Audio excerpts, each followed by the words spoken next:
అందరికీ నమస్కారం. నేను తెలుగుదేశం పార్టీ కార్యదర్శి గుంపుడి భాస్కర్ వైఫ్ మాధవిని మాట్లాడుతున్నానండి. రేపటి రోజు జగన్ గారు పొదిల్లో ఉన్న పొగాకు రైతులకు న్యాయం చేయటం కోసం వస్తున్నారని తెలిసింది. మరి ఇక్కడికైతే వస్తున్నారు పాపం ఈ పొదిలికి.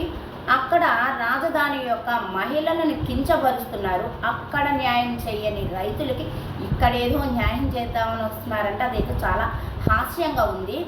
ఏం చేశారన్నా అక్కడ రైతులు, మీ సాక్షి పేపరు ఇది అమరావతి రాజధాని, వేషల రాజధాని అన్నారు. ఆడవాళ్ళని చాలా కించపరిచే విధంగా మాట్లాడారు. మీరు మీ కక్ష సాధింపు చాలట్లేదా? 5 సంవత్సరాలు ఈ స్త్రీలని చాలా ఇబ్బంది పెట్టారు. నానా రకాలైన కేసులు పెట్టారు. ఒక ముసలోళ్ళని చూడలేదు, ఎవరిని చూడకుండా ఇబ్బంది పెట్టారు. అది చాలక ఇంకా వాళ్ళని మానసికంగా ఇబ్బంది పెట్టడానికి ఇటువంటి వ్యాఖ్యానాలు అయితే చేస్తున్నారు. సీఎం చంద్రబాబు నాయుడు గారు చూడండి, తన సొంత పార్టీ అయిన ఈ చేబోలు కిరణ్ కుమార్ గారు భారతిరెడ్డి గారిని ఏదో అసభ్యకరమైన ఒక వ్యాఖ్యానం చేశారని అరెస్ట్ చేయించారు కదా. మరి ఆ మాత్రం మా సీఎం గారిని చూసైనా మీరు నేర్చుకోవాలి కదా.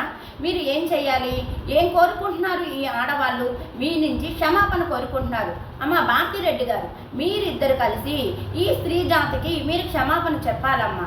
ఎక్కడైనా సరే స్త్రీని గౌరవించని చోట వాళ్ళు పైకి వచ్చిన చరిత్రే లేదు. మన రావణాసుని తీసుకోండి, స్త్రీని చెరబెట్టడం వల్ల రాజ్యాన్ని కోల్పోయాడు, తన ఐశ్వర్యాన్ని కోల్పోయాడు, తన సంతతి మొత్తాన్ని కూడా కోల్పోయాడు. అది మీకు తెలియదా? మీరు కానీ స్త్రీని కించపరుస్తూ ఇంకా ఇలాగే కొనసాగితే మీకు చరిత్ర అనేది లేకుండా పోతుంది. అది గమనించండి. కనీసం అట్లీస్ట్ ఇప్పటికైనా తెలివి తెచ్చుకొని ఈ స్త్రీ జాతి మొత్తానికి క్షమాపణ చెప్పాలని నేను కోరుకుంటున్నానండి.